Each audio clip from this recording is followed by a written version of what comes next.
आपण को माछ काटी आसेनी ना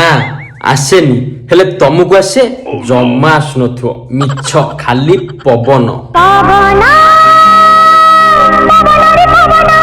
एके कथा जाइल तमे बोधे छोट बेले अंगनवाड़ी जाइना जाइथिले से जानि था तो इडाला ओडिया से दिन परा मंजा काटी पालेनी बोली आपण मते एते बड़ कथा कहितिला एते बड़ गंढी रखिछो हां केते बड़ इसी की कथा एउडा को ए लज्जा ताको माछ कटा सिखै नांती ताले कोन सिखै छन्ती खाली बेणी बोलबा हयो मन सुनी आंटी तमे ताको कथा कहउछ ना तम निज कथा कहउछ